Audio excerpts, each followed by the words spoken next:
Dios quiere prevenir el mal, pero no es capaz. Entonces, no es omnipotente. Es capaz, pero no desea hacerlo. Entonces, es malévolo. Es capaz y desea hacerlo. ¿De dónde surge entonces el mal? ¿Es que no es capaz ni desea hacerlo? Entonces, ¿por qué llamarlo Dios? Para resolver el problema del mal que nos presenta el argumento, abordaremos desde tres perspectivas, a saber, la ontológica, la moral y la existencial. El mal ontológico, cuando hablamos del mal ontológico, nos referimos a si el mal existe en sí mismo, es decir, si es que tiene consistencia y realidad ontológica. ¿Qué es entonces el mal? Siguiendo a Santo Tomás de Aquino, podemos decir que el mal es la ausencia del bien que debe poseerse, es decir, la ausencia del ser, o en términos aristotélicos, la privación de la forma. Por consiguiente, no existe en sí mismo, no tiene consistencia ni realidad ontológica. Por consiguiente, su existencia no puede atribuirse a Dios del mismo modo en que se le atribuye un planeta o una piedra, ya que no es algo con ser propio, sino de la privación o deficiencia del bien. Por ende, de ningún modo tiene causa, a no ser de manera indirecta o accidental. En conclusión, como hemos dicho, el mal considerado en sí mismo no tiene consistencia ni realidad ontológica, y tampoco pueden haber seres malos en sí mismos. Todos los seres, al ser creados por Dios, son buenos por naturaleza. El mal que se da en ellos es accidental. Dice Santo Tomás de Aquino que ningún ser es llamado malo por participación en el ser, sino por privación de la participación. Por lo tanto, no es necesario que se llegue a algo que sea malo en esencia.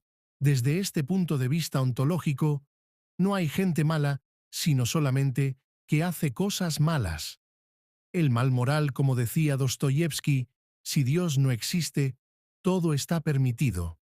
Imaginemos que Dios efectivamente escucha nuestro pedido de eliminar la maldad del mundo y en su infinito poder y bondad comienza a intervenir a cada momento para evitar el mal moral.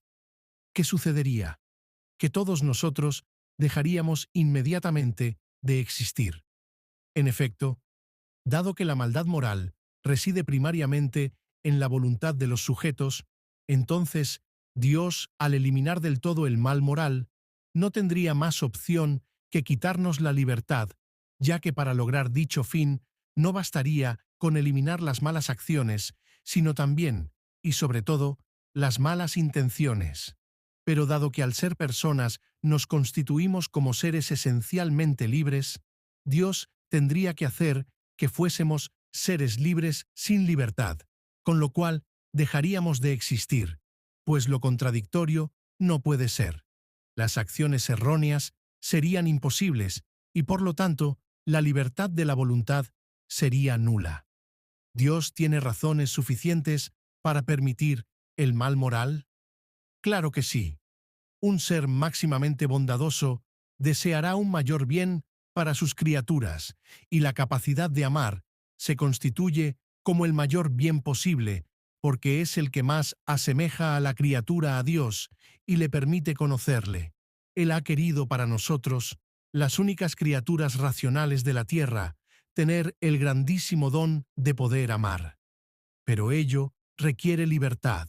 El amor es ante todo un acto de la voluntad, y por ende no puede derivarse mecánicamente hacia su objeto, sino que más bien tiene que desearlo y elegirlo libremente. Por consiguiente, uno no puede ser obligado a amar, pero en ese caso existe la posibilidad de que elija no amar, dándose entonces el mal moral. Ese es el precio que ha tenido que pagar un Dios infinitamente amoroso y bueno para que sus criaturas puedan realmente amar. Vemos, pues, que la causa del mal moral no está en Dios, sino más bien en las criaturas racionales que libremente eligen actuar fuera del orden establecido por Dios. El mal existencial. El mal existencial es el sufrimiento, tanto físico como espiritual. Pues bien, ¿Tiene Dios razones morales suficientes para permitir el mal existencial? San Agustín decía que Dios no permitiría el mal si no fuese lo suficientemente sabio y bueno como para del mismo mal sacar el bien. Y esto por las siguientes razones. 1. Porque el sufrimiento puede servir para perfeccionar moralmente a la criatura de tal modo que alcance su fin último. 2. Porque el sufrimiento puede servir para persuadir a ciertas criaturas de que se están alejando de su fin último. 3. Porque solo si existe el sufrimiento, son posibles ciertas acciones morales. En conclusión, desde las tres perspectivas del mal, la ontológica, la moral y la existencial, vemos que, desde la perspectiva ontológica, hemos probado que, considerando en sí mismo, el mal no existe. Luego, desde la perspectiva moral, hemos probado que Dios tiene razones morales suficientes para permitir el mal en orden de que existan criaturas racionales y libres que puedan amar. Finalmente, desde la perspectiva existencial, hemos probado que también ahí Dios tiene razones para permitirlo y poder perfeccionar a las criaturas y alcanzar su último fin.